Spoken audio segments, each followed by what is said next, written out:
This is Larry Pierce. I'm going to instruct you on how to play the game of Warshers. We always like to call it Warshers because of our Midwest hillbilly accent. I don't know. But it is a simple game for simple people. We always say that.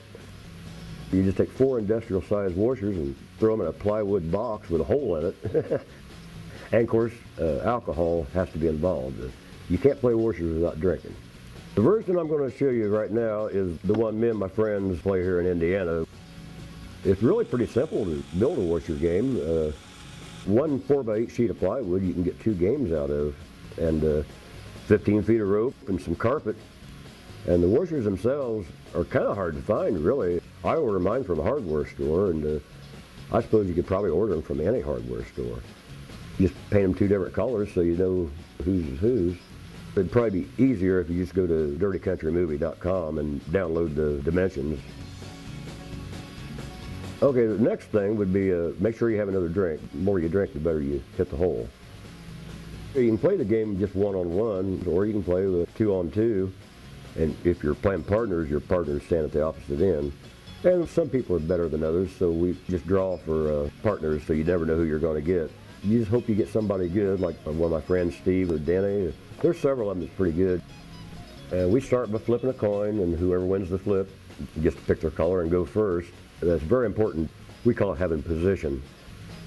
And whenever you throw washers, you throw all 4 washers at one time, back to back.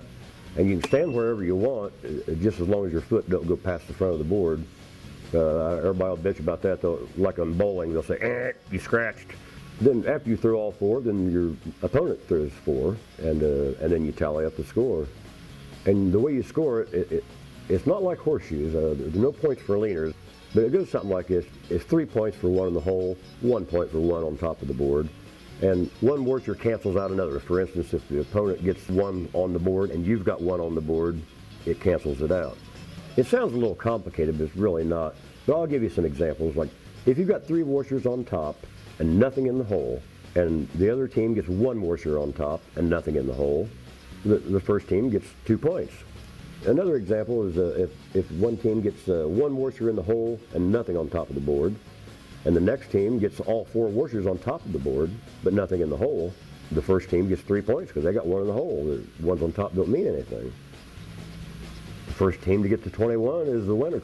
And it doesn't have to be exactly 21, you can go over. But when you're playing washers, you got to know the right terminology. Like, nobody home means there's no score there, and because alcohol is very much a part of the game, we call it aiming fluid. Sometimes, like if you bounce off the grass or off the cement, whatever you're playing on, and it bounces up onto the board or maybe even in the hole, we call it a hippity hop. When you hear nothing but hole, you just hear it go whomp, and we say that, you threw a whomp. And when you fuck up when you're playing washers, you got to use the right word. You got to say, God damn it. That's pretty much it. It's really simple. All it takes is a trip to the hardware store and the liquor store, of course, and a nice day outdoors, a bunch of close friends. That's all it takes. I'm Larry Pierce, and that's how you play washers.